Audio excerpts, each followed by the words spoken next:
introduction, a hard act to follow, might I say. So it is truly an interesting time to be studying contemporary Greek culture, and Rebetika in particular. Rebetika has a long and very interesting history in Greece, which I will just touch upon briefly today.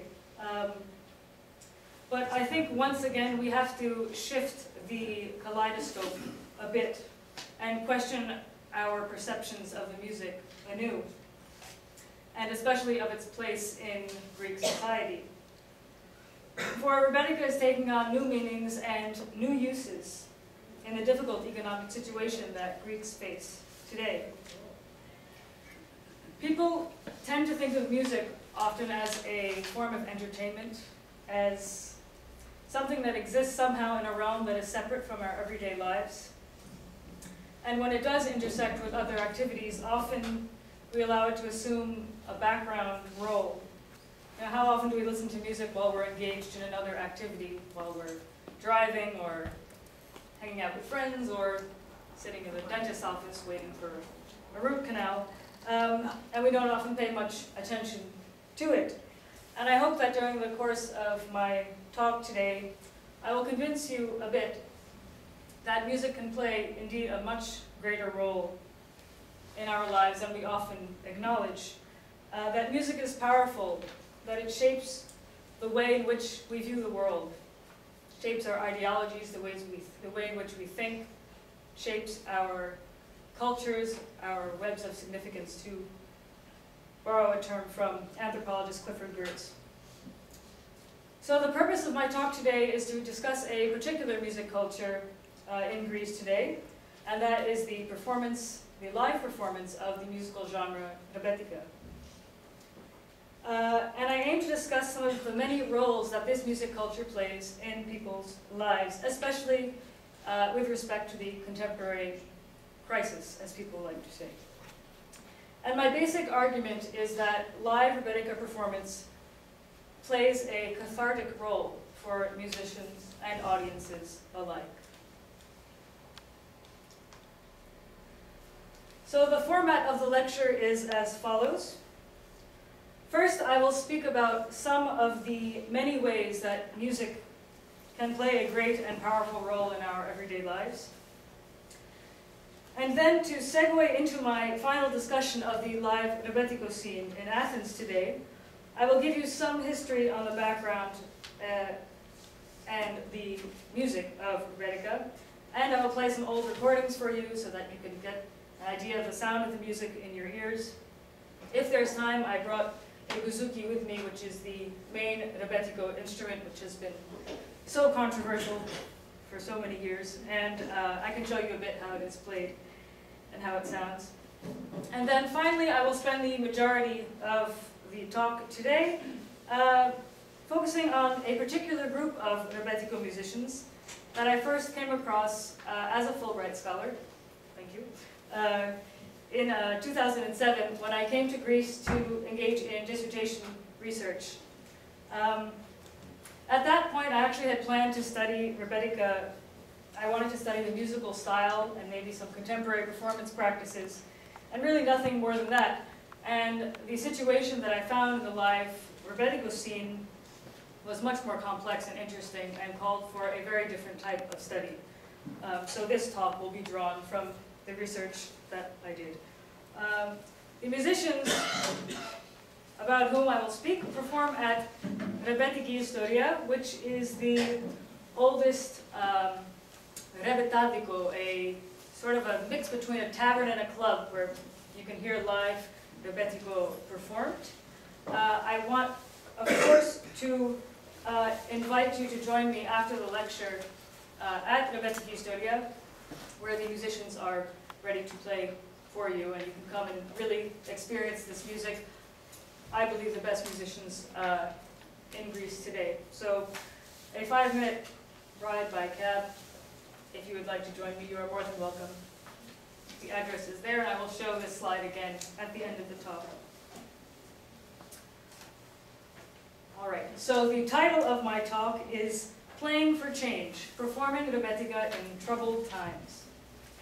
The pun in the title, Playing for Change, is absolutely intentional and serves as the focus of my talk. For on the one hand, it refers to the economic difficulties that have left the Greek people with little money to spend on musical entertainment. Compared to their earlier prophets, Rebetika musicians seem to be literally playing for change. And on the other hand, it refers to change as in social change. And this refers to the way in which this particular music culture helps people navigate the difficult times and even provides tentative solutions. I begin with two quotations by Rebetiki Istoria musicians that capture the atmosphere of their Rebetika performance quite well. The first is by owner and lead singer Pavlos Vassiliou. Quote, "Rebetiki Istoria is a school. For over 30 years, the Greek youth has learned about its own culture. Through Rebetika, Greeks have learned what it means to be Greek." Unquote. And the second quotation from the longtime guitarist Vangelis Nikolaidis, quote, "I worry about those people who don't have this, those people who don't have Rebetika. At least when times get tough, we get together and play. I can't imagine how they manage." Unquote. From these quotations, we see fundamental characteristics of the worldview of these musicians. On the one hand, there is a sense of despair about the state of their beloved Greece. And on the other hand, there is an ever-burning flame of hope that Rebetika will give them the necessary tools with which to face the situation and even to improve it. And it was these two quotations that got me thinking about the power of music and its ability to effect change. For music is powerful.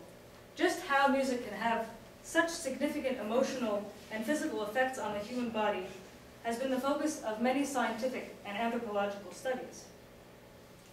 Dr. Judith Becker, for example, professor emeritus at the University of Michigan, ethnomusicologist, is currently conducting research on the relationship between music and religious ecstasy. Her interest lies in discovering just what chemical reactions occur in the brain when people listen to music. By connecting electrodes to people's fingertips while they listen to music, she measures the brain's emotional arousal.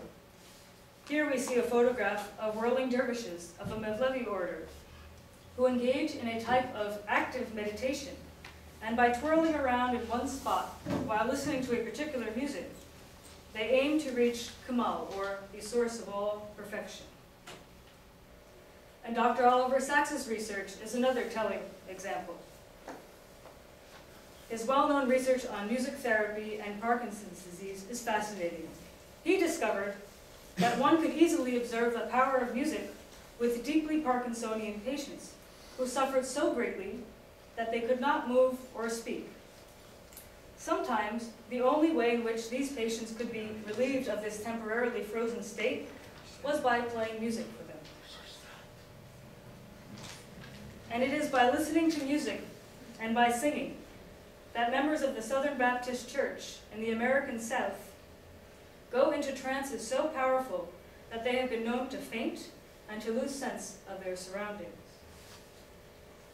Music is powerful, and in times of trouble, many turn to music for hope and for comfort.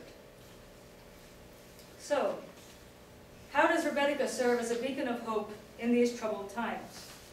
How do contemporary musicians harness the power of this music to effect social change? In order to explain this aspect of contemporary Rebetika performance, I first must introduce you to the music. Rebetika. Rebetika is an urban popular song style that began to develop, or that developed in the late 19th and early 20th centuries. It is an urban song style, first forming in the newly developing cities of the Greek mainland, including Piraeus and Thessaloniki, but also in other cities around the world with major Greek populations, such as Smyrna in Asia Minor, and even New York City. During this time, these major cities were expanding rapidly as thousands of Greeks migrated in search of work. A great population exchange between Asia Minor and Greece took place in 1923, which brought over 1 million refugees to Greece. Urban conditions were difficult, and many people struggled to make a living. One positive aspect, a great number of excellent Rebetiko musicians did come to Greece. Two schools of Rebetiko song developed even further on the mainland, Smyrneiko, the Asia Minor style, and Pireotiko, the mainland style. Rebetika was the song of the working class that struggled to make ends meet. For they needed a new type of song that would express the new and often trying conditions in the city. The folk songs they already knew no longer seemed that relevant. What were Rebetika songs about? They were an expression of everyday life. The musicians sang about unemployment, how hard it was to find a job, about life as a refugee, about love and loss and poverty, and even about spending time in jail. The songs were intensely personal, filled with vivid imagery and powerful emotion. They were usually filled with sadness and with pain. The Rebetiko singer Soteria Belu sings, "Like an outcast, I wander around in damned exile, wandering, unfortunate, far away from my mother's arms." The music of Rebetika. There are certain standard Rebetika instruments of the mainland Rebetiko style, which is what we will focus on today. The instrument that you see in the top left corner is the Bouzouki, that I also have brought here. It is an instrument with 3 strings, double strings, so actually 6 strings. An instrument that has a very complicated history in Greece that has, for its associations with the lower class, with Rebetika, has often been scorned and really treated quite unfairly, not very nicely. So I'll talk a little bit more about the Bouzouki in a moment, but the Bouzouki really is the main Rebetiko instrument. Then there is the baglama, which is very similar to the Bouzouki, obviously a lot smaller in size and has a much higher sound. It can be actually rather annoying. And then there is the guitar, which is the instrument that really holds the beat in Rebetiko songs. So, all right, I'll give you a brief run-through of how a Rebetiko song works, because many times when people talk about Rebetika or any musical form, they leave out talking about the actual music, which is my pet peeve. So we'll talk a bit about the actual music. So I've broken down the Rebetiko song into 5 basic structural elements. I could have found more, but this is good for today. So the structure of the song, the musical mode, the rhythm, the instruments and their particular roles, and then the role of improvisation. So, typical strong song structure of Rebetika. Well, usually the Bouzouki player will start with a short improvisation, maybe 1 minute long, 30 seconds long. And he will play notes that will really introduce the listener to the sound of that particular song. The song that they will play right after the improvisation will match the improvisation very, very well. So the improvisation sets up the song, and then there is a musical introduction, and then the singer will enter, and with the words, the introduction will return again, the singer will enter with a second verse, and so on and so forth. You pass back and forth. There's another song structure which is rather similar. You see that the main difference is that there is a chorus stuck in there after the verse. So a chorus is just a repeating phrase of music and repeating words that keep coming back. The part that you remember after you hear a song, basically.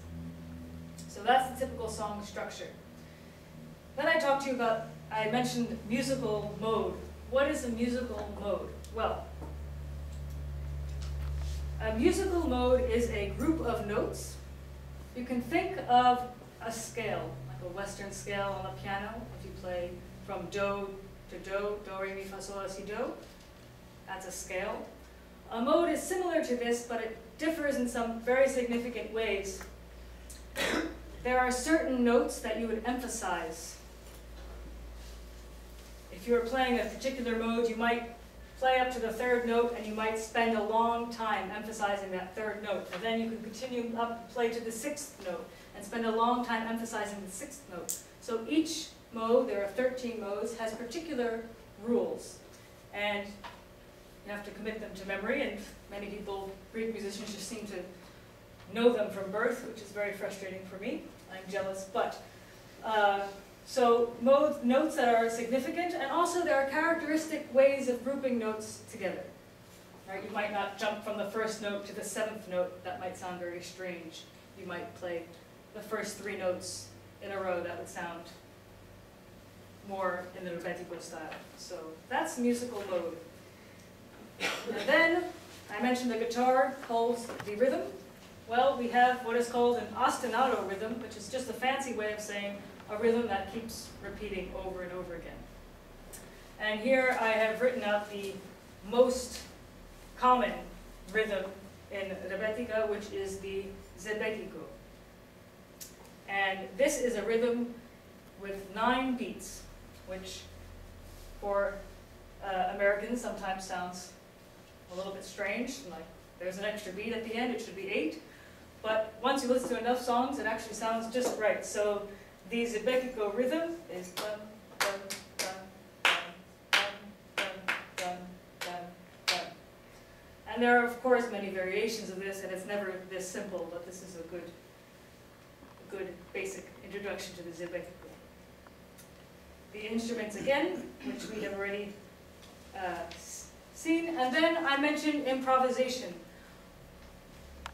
Many Rebetiko songs, before you sit down to play the song, the Bouzouki player will improvise, play something to get you familiar with the musical mode that you will listen to. All right, so let's listen to a Rebetiko song, a quite representative one, called This Old House, or In This Old House, by Platsis Prize, and sung by Stratos Payoutzis, who is considered by many to be the most representative Rebetiko voice.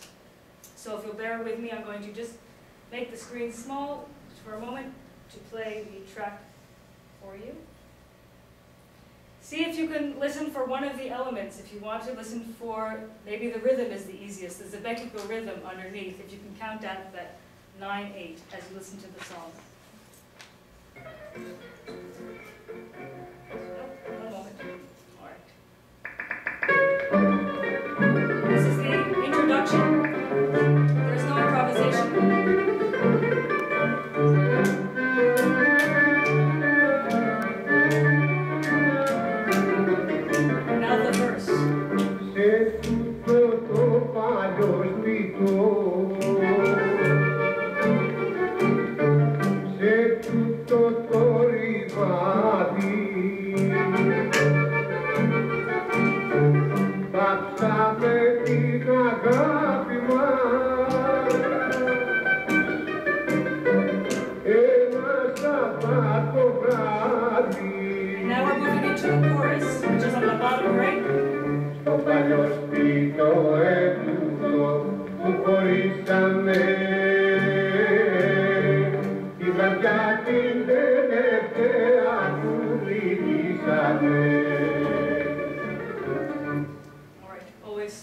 So difficult to turn off.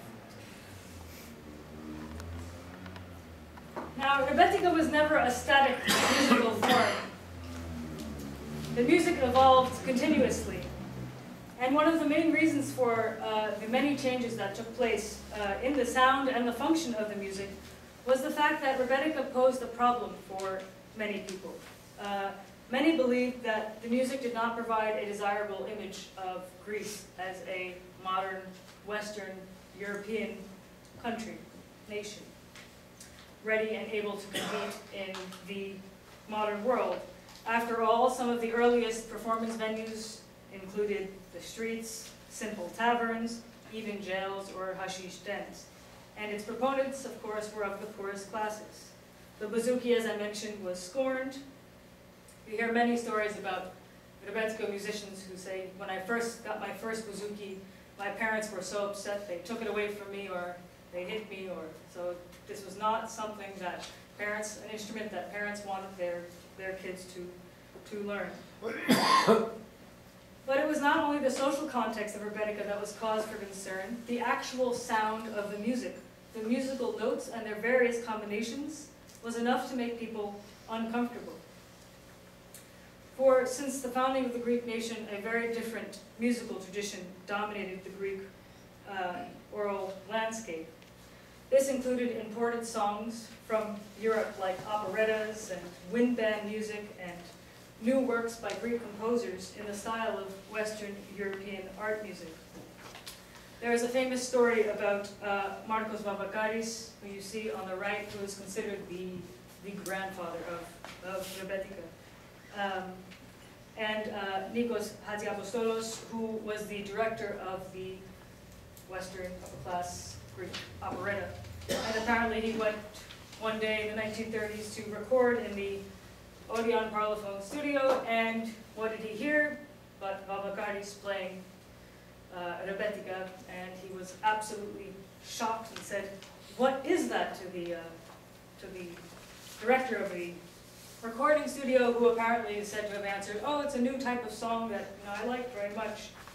And Hatziapostolos is said to have replied, "If you don't remove those people and their setup from this room this minute, I will never again record in your company." And people say that he never did return, and Vavakaris went on to record quite a bit, so maybe that was just fine.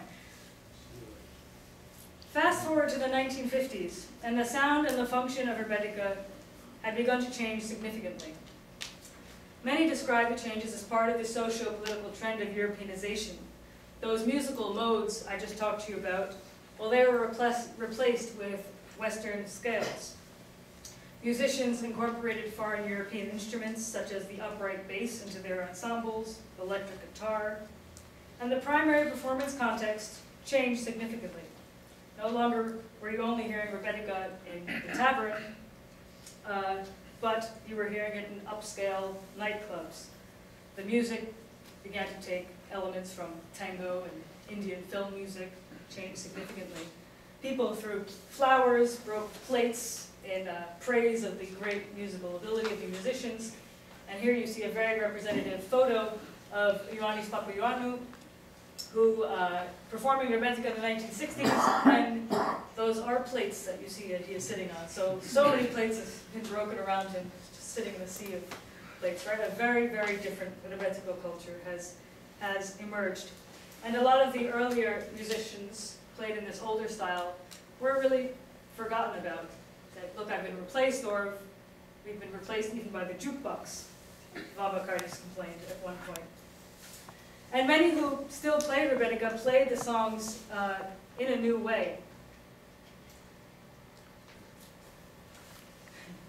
Stelios Kazantzidis, a fantastic singer, but of a very different musical tradition of the laika, the popular tradition, also recorded quite a few Rebetika songs. And I will play that same song we just listened to in this old house, but with Kazantzidis, and I'm sure you will hear very quickly the many, many differences in their singing style. I will put up a slide in which I have pulled out some of the differences.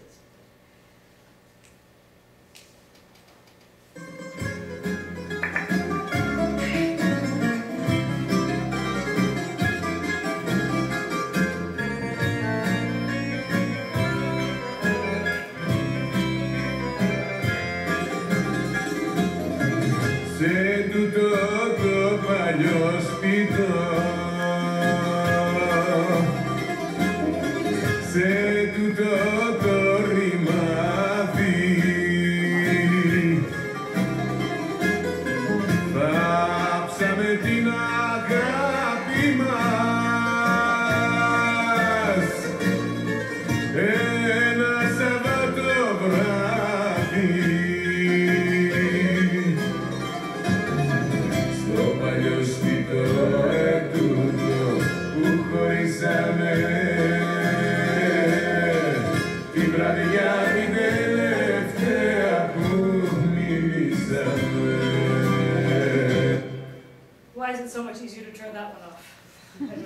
But you hear that, especially the vocal styles, is drastically different, right? Much larger, more exaggerated vocal ornamentations, more even simpler in a way, but much more in your face, much easier to hear.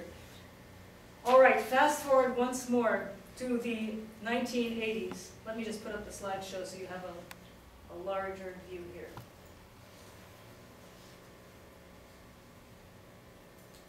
All right. So we fast forward once more to the 1980s now, when young scholars and musicians begin to rediscover Rebetika, not in the style of Kazantzidis, but in the style of Stratos Paritzis. In 1980, young Rebetiko musician Pavlos Vassiliou was out one night with his friends at a popular rock club, and a jukebox in the corner offered a selection of early-style Rebetika songs. He noticed that the crowd went wild every time someone played a Rebetiko song on the jukebox. He was a talented Rebetiko musician. Growing up on the island of Skopelok, he learned to sing, to play guitar, and to play the Bouzouki, and he had extraordinary vocal abilities. When he would sing at a local tavern with his friends, late into the night, the surrounding tables would fill with drinks that people had bought for him in appreciation of his great talent. Why not open a club devoted to Rebetika? But this was not a casual endeavor. Vassiliou had a mission. For he worried about the state of Greek music, and he worried about the state of Greek culture. Greece was about to enter the European Union, a terrible mistake in his opinion. And he noticed that many people were unable to distinguish between the generic pop music that dominated the Greek music scene and the more complex and meaningful Rebetika. Skiladica, Western European and American culture, had come to dominate the Greek music scene to such an extent that he worried that Rebetika, this traditional Greek music form, was in danger of being forgotten.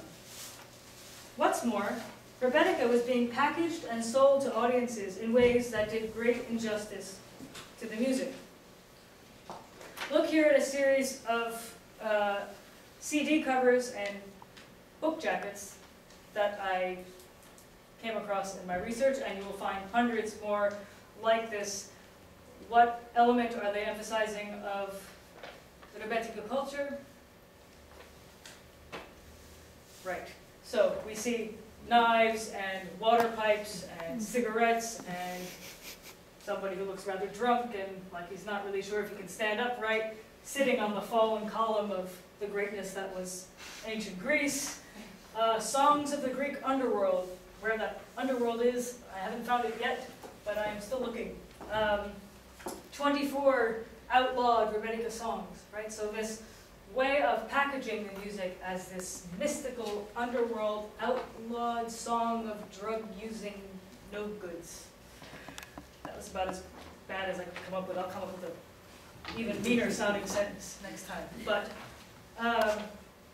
and this continues today. Just a few years ago, Dalaras, one of the best-known Rebetiko singers alive today, presented a concert called, with a pun in the title, the pun suggesting that is, these are songs about substances, right? Substance abuse, and you see the smoke swirling. I even came across this, mixing Rebetika and hashish songs for dummies. So, funny and laughable, and also laughable and pretty disappointing, because this is an absolutely stunning musical form that is so difficult. I first came to Greece with 25 years of classical violin training under my belt, and I thought, I'll be fine, 6 months, I'll have it down. And I'm struggling still on the